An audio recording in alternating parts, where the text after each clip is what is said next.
वस्तुतः वैदिक ऋषि जो मंत्रकार थे, जिनके भीतर वेद की ऋचाएं उतरी, निश्चय ही उनके अंतस में नारियों के प्रति अथोर श्रद्धा और सम्मान रहा होगा। वैसे तो वेदों में एक ईश्वर की चर्चा आती है कि वह पर ब्रह्म परमात्मा एक ही है, पर उनके गुणों के आधार पर कि परमात्मा में क्या क्या खासियत है, इसके आधार पर उन्होंने अनेक नामों की संरचना की। तो उसी परमात्मा को उन्होंने विद्यादात्री देवी के रूप में पुकारा।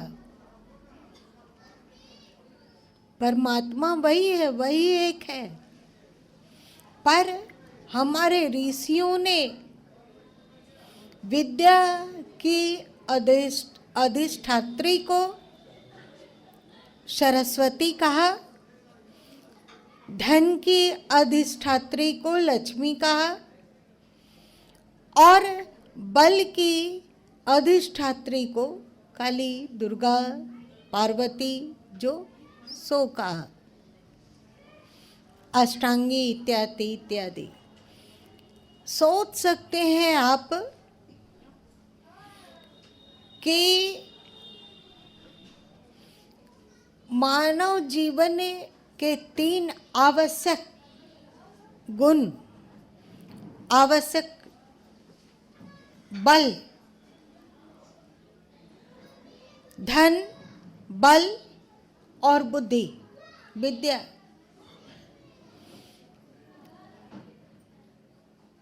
इन तीनों को देवी के रूप में चर्चा की। नारी का सम्मान कितना रहा होगा उन ऋषियों में कि वह नारी पुरुष से अलग परत पर ब्रह्म की क्षमताओं, शक्तियों को नारी रूप में चित्रित किया।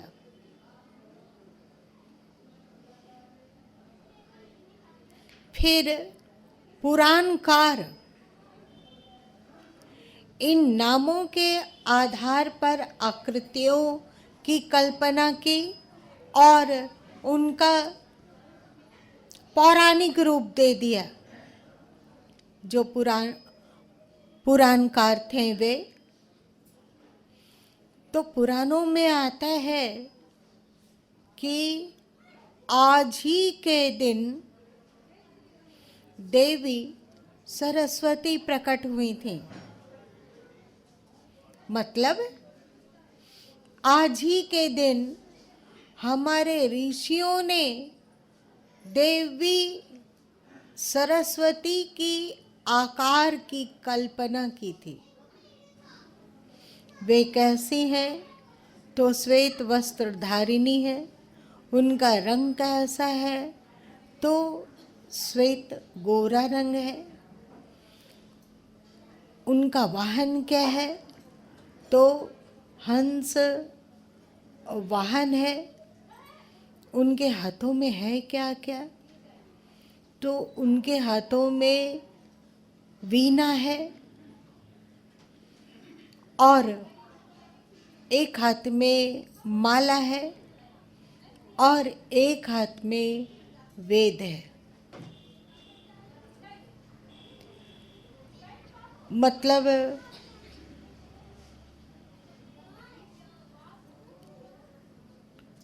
ज्ञान है।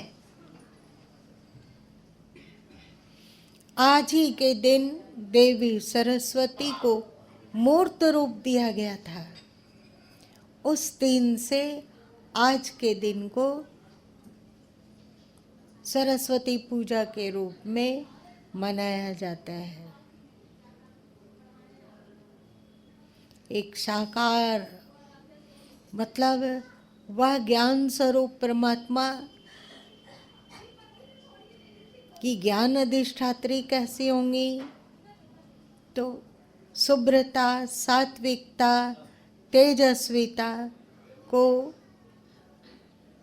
उन्होंने देवी का अभिन्न अंग बताया। हंस, उस देवी का गुण क्या होगा कि वे निर्क्षीर का विवेक करने में समर्थ होगा।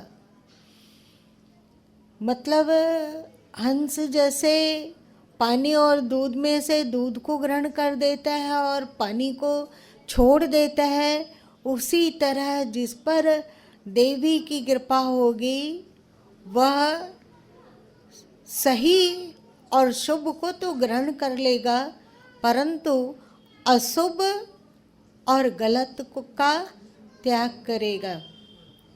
और उसमें क्या खासियत होगी?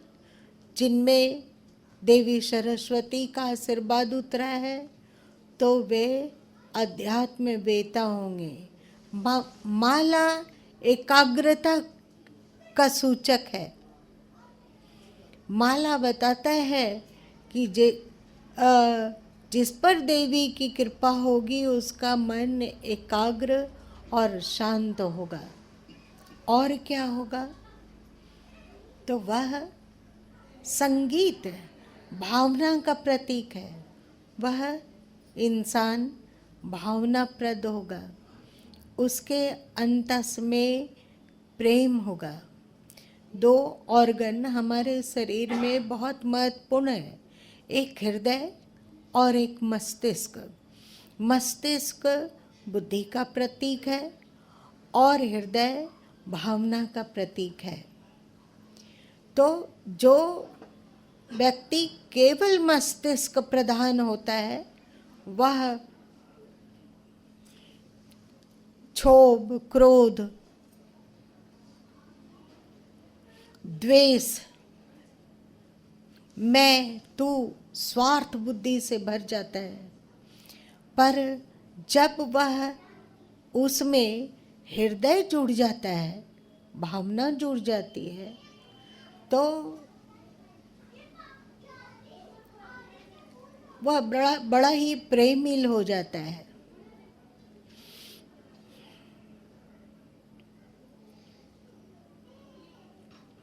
अब यदि कहो तो इसे एक उदाहरण से समझाऊं।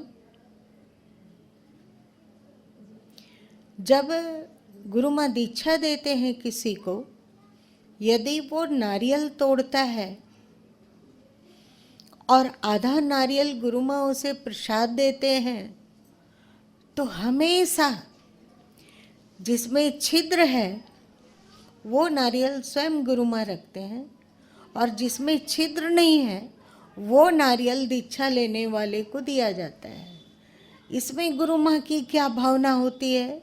इसमें भावना आती है कि उसके भीतर जो कोई कमी है, विघ्न है, बाधा है, दुर्भाग्य है, दुर्बुद्धि है, वो सब मेरे पास आ जाए और यह व्यक्ति पूर्ण हो जाए।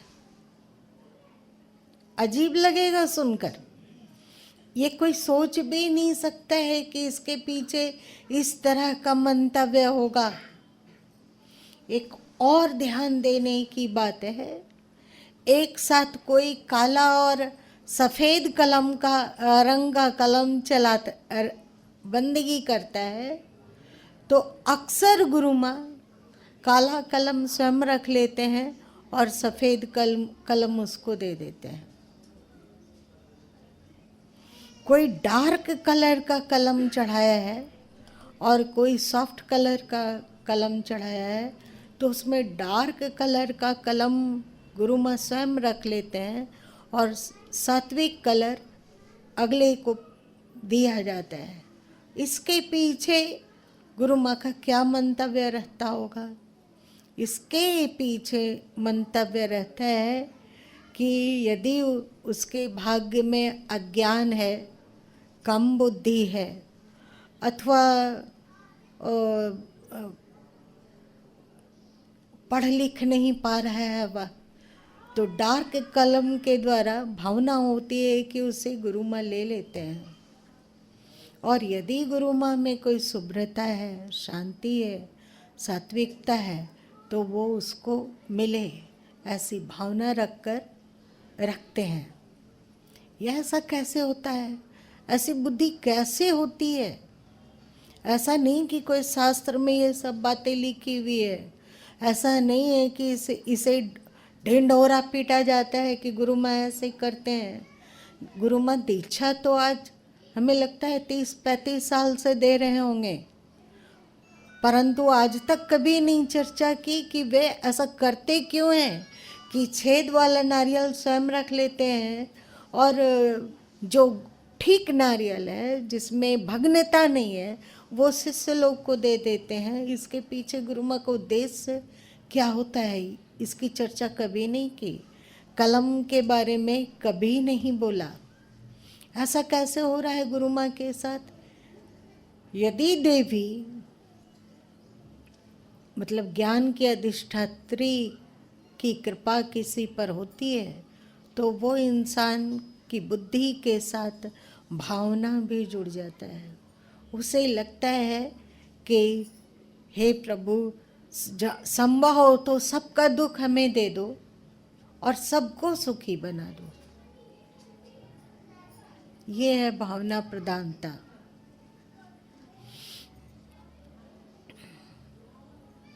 तो आज भावना प्रधानता, सात्विकता, ज्ञान, एकाग्रता के रूप में देवी सरस्वती की आकृति हमारे ऋषियों के अंतस में आई थी, इसलिए आज देवी सरस्वती का पूजन किया जाता है। और एक महत्वपूर्ण बात जो भाव विभोर कर देने वाला है कि त्रेता युग में आज ही के दिन भगवान श्री राम सबरी की कुटिया पर आए थे और सबरी ने भक्ति भावना में भरकर उन्हें बेर खिलाया था। ये भगवान और भगवान की भक्तवत्सलता और भक्त के भीतर लहराने वाली भक्ति का प्रतीक भी है। कैसा मन अभिभूत होता है यह कल्पना करके, भावना करके कि हे प्रभु, जिस तरह आप प्रतीक्षारत सबरी की कुटिया में आए थे, उसी तरह आप मेरे भी हृदय में पधारो।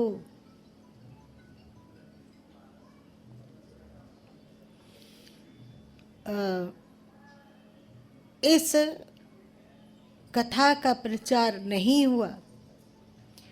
लोग देवी सरस्वती का पूजन ज्ञान के लिए तो किए, बुद्धि के विकास के लिए तो किए, पर सबरी और राम के कथा को भूल जाने के कारण आज के दिन लोग बुद्धि तो मांगते हैं पर भक्ति भी याचना करने योग्य है इसको भूल जाते हैं। तो हम लोगों को चाहिए कि जहाँ उस परतपर ईश्वर से बुद्धि मांगे, वहीं साथ साथ में भक्ति की भी याचना करें कि हे प्रभु, मेरी बुद्धि को भक्ति से युक्त करना। हे ईश्वर, केवल यदि बुद्धि रहेगी, केवल दिमाग होगा और भक्ति नहीं होगी, तो व्यक्ति शांति, प्रसन्नता, आह्लाद नहीं प्राप्त कर सकता है। बताओ, किसी इंसान में बुद्धि तो हो, बहुत तीक्ष्ण दिमाग हो, पर उसके अंतस में प्रेम ना हो, ना वो अपने बच्चों से प्रेम कर पाए, ना अपने पति अथवा पत्नी से प्रेम कर पाए, ना माता पिता से प्रेम कर पाए, और ना कहीं किसी और से प्रेम कर पाए, तो वो उस व्यक्ति को आप लोग पसंद करेंगे अथवा बनना चाहेंगे? ऐसा हमारे हृदय में प्रेम ना हो, बुद्धि ही बुद्धि हो, एक दिन 59 प्राणी की तरह हम लोग मर जाएंगे, 59 प्राणी की तरह जिएंगे, जीवन में रस होगा ही नहीं। प्रेम, भावना, अपनापन, स्नेह हृदय में रस भरता है कि नहीं? किसी के भी प्रति प्रेम। और मजे की बात है कि यह प्रेम ईश्वर ने सबके अंतस में भरा है। छोटे बच्चे को देखो जो 3 महीने का हो, 4 महीने का हो, आप उसे चूसनी दे देते हो मुंह में, जैसे बच्चा नहीं रोए, उसमें शायद भरा होता है, और फिर जब उसके मुंह से तुम चूसनी को हटा देते हो तो बच्चा रोता है कि नहीं? रोता है। क्यों रोता है? क्योंकि उसे उस चूसनी से प्रेम हो गया है। थोड़ा और बड़ा होता है बच्चा, उसका खिलौना, वो खिलौनों से प्रेम कर बैठता है। उसका खिलौना कोई और ले ले तो चिल्लाने रोने लग जाता है। उसे अपने खिलौनों से प्रेम हो गया। थोड़ा और बड़ा होता है तो उसके कॉपी, कलम, पेंसिल को कोई दूसरा लोग छीन लेता है, या तो उसे ले लेता है तो बच्चा रोने कलपने लगता है। उसका मतलब है कि उसे अपने कॉपी कलम से प्रेम है। और देखो थोड़ा, बच्चा माँ की गोद में रहता है, और माँ यदि अपने बच्चे को किसी और को दे दे और दूसरे के बच्चे को अपनी गोद में ले ले, तो फिर बच्चा क्या करता है? रोने चिल्लाने लगता है। इसका मतलब उसे माँ से प्रेम हो गया है। एक बात और है जो ध्यान देने योग्य है। एकदम छोटे बच्चा रो रहा हो और माँ उसे थपकी देने लगती है अथवा गोद में उठा लेती है, हृदय से लगा लेती है, तो बच्चा चुप हो जाता है। चुप होता है मतलब वह प्रेम के स्पंदन को पहचानने लगा है। थपकी भी माँ देती है और एहसास करा देती है कि हम वहीं हैं, साथ में हैं। बच्चा कुछ बोल नहीं पा रहा है। बच्चा सोता भी है तो बीच बीच में हाथ टटोल टटोल के नींद में ही देख लेता है कि बिछावन पर माँ है या नहीं। अगर वो अगल बगल टटोल कर पाता है कि माँ नहीं है तो रोने लगता है, रोता है। और जब टटोल के छू लेता है और समझ जाता है कि माँ है तो सो जाता है, एकदम निश्चिंत हो सो जाता है। ये क्या है? प्रेम। बचपन से ही बच्चा प्रेम भी करता है और प्रेम पाना भी चाहता है। यदि जीवन से, सृष्टि से प्रेम भावना छीन जाए तो धरती जीने लायक नहीं रहेगी। कैसी होगी धरती, इसकी कल्पना करने पर भी रोंगटा खड़ा हो जाता है। होता है आप लोगों को? कल्पना करके देखो। तो आज के दिन जहाँ हम लोग बुद्धि मांगते हैं, वहीं भक्ति भी मांगते हैं, प्रेम भी मांगते हैं ईश्वर से। क्यों? जिससे कि जितना अधिक प्रेम होगा हृदय में, उतना अपने भीतर भी आनंद होगा, और जितना अधिक हम दूसरे को प्रेम बांटेंगे उतना ही समझो कि आप आनंद को बांट रहे हो, है ना? तो आज के दिन इसको भी याद करना चाहिए कि सबरी की कुटिया में राम गए थे भक्ति के वश में होकर। एक भजन कभी कभी बजता रहता है, भक्ति के वश में भगवान।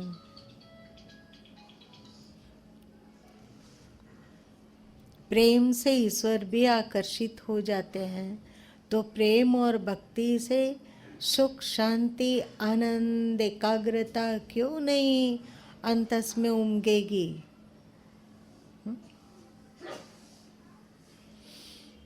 और यदि ढूंढा जाए कि और आज के दिन क्या हुआ था, पिछले बार गुरु माँ ने बताया था कि आज ही के दिन सृष्टि को वाणी मिली थी, ध्वनि मिली थी, बताया थे ना।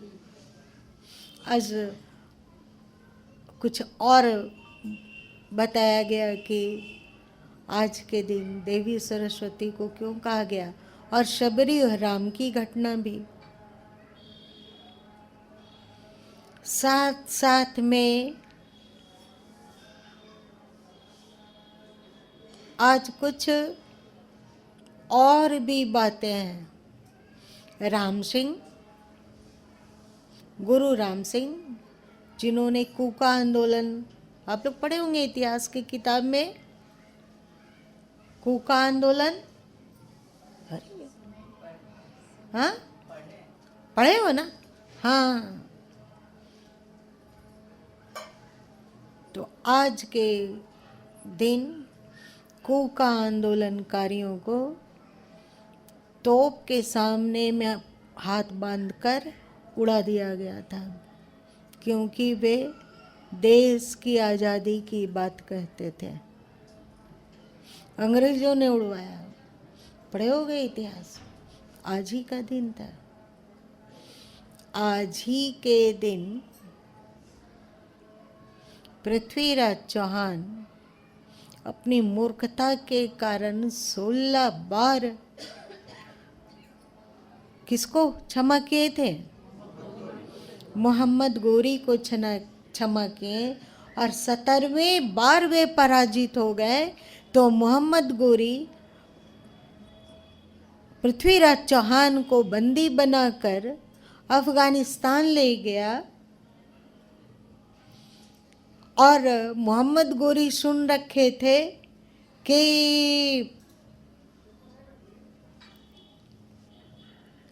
पृथ्वीराज चौहान शब्द बेदी बाण बेदने में पारंगत हैं। तो पृथ्वीराज चौहान की इस कला को वे देखना चाहते थे। पृथ्वीराज चौहान को मृत्युदंड देने से पहले तो उनकी पहले आंखें निकाल दी गई, बांधी नहीं गई, और दूर में मोहम्मद गोरी तमाशा बिन होकर बैठे, और थाप, ढोलक के थाप को सुनकर ढोलक को बेधना था। तो उनका एक सहयोगी, क्या नाम था उसका?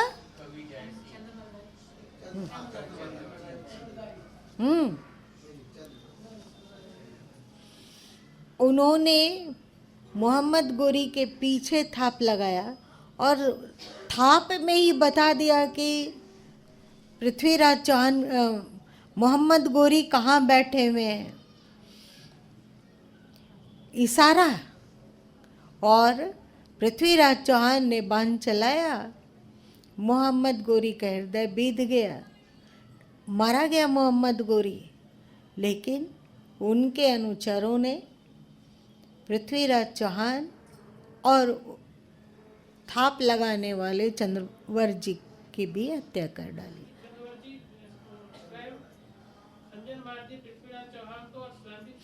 अलग अलग जगह में अलग अलग बातें हैं। यही बात हो, लेकिन कितनी बड़ी बात है ये। और आज ही के दिन हकीकत राय मदरसा में पढ़ते थे।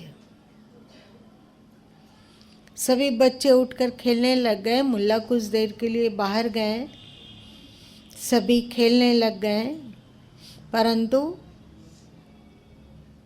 हकीकत राय पढ़ते रह गए। तो बच्चों ने कहा, बड़े पढ़ाकू हुए हो और दुर्गा और सरस्वती इत्यादि के खिलाफ में कुछ कहा। तो हकीकत राय ने कहा कि ऐसा ही बात जैसे तुम हमारी देवी के लिए कह रहे हो, वैसे ही हम यदि तुम्हारे फतीमा बीबी के लिए कहें तो तुम्हें कैसा लगेगा।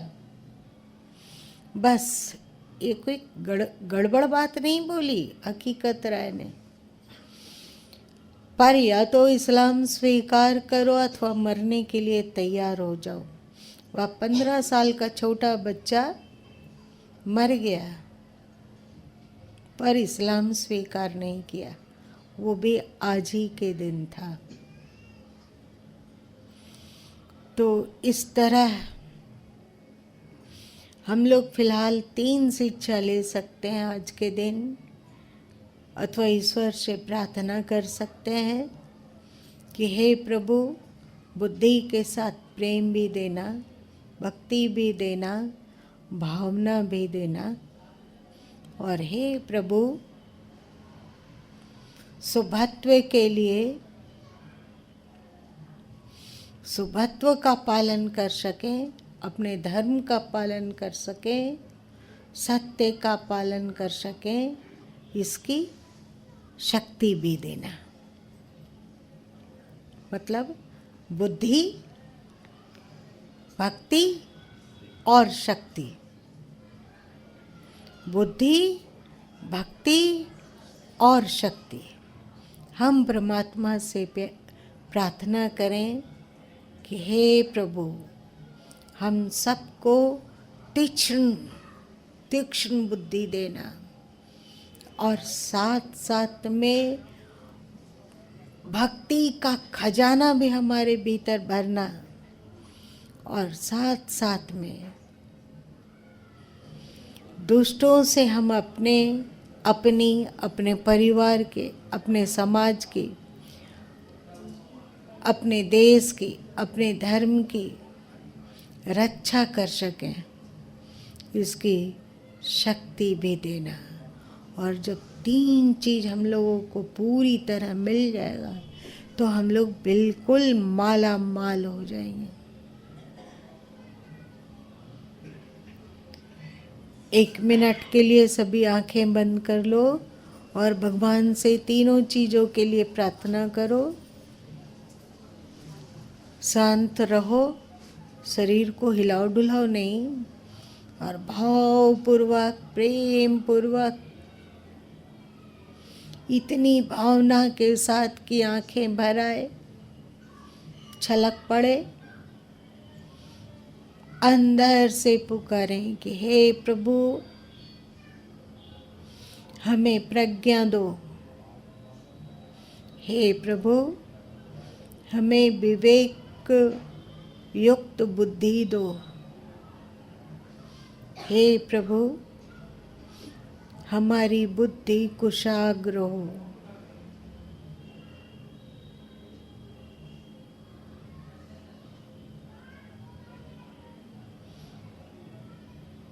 हे प्रभु, मेरा हृदय भक्ति और प्रेम से परिपूर्ण हो।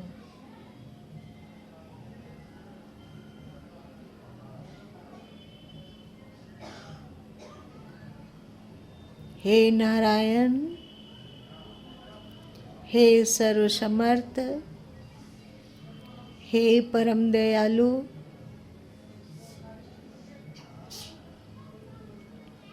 मेरे शरीर को बलशाली बनाओ, मेरे शरीर में ऊर्जा भरो, मेरे मन में ऊर्जा भरो, बुद्धि में ऊर्जा भरो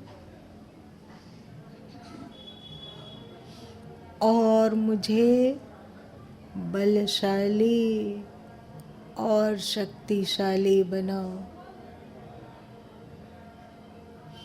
ज्ञान, भक्ति और शक्ति, ये तीनों का ही आशीर्वाद और वरदान चाहते हैं।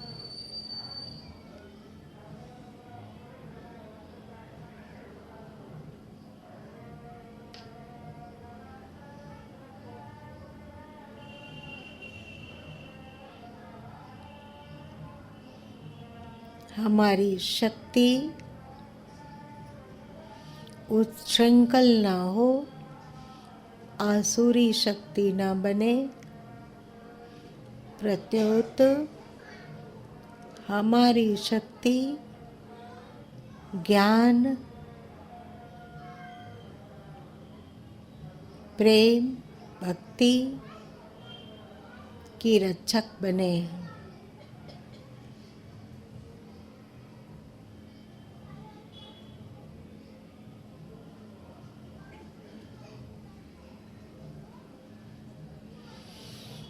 आज इतना ही।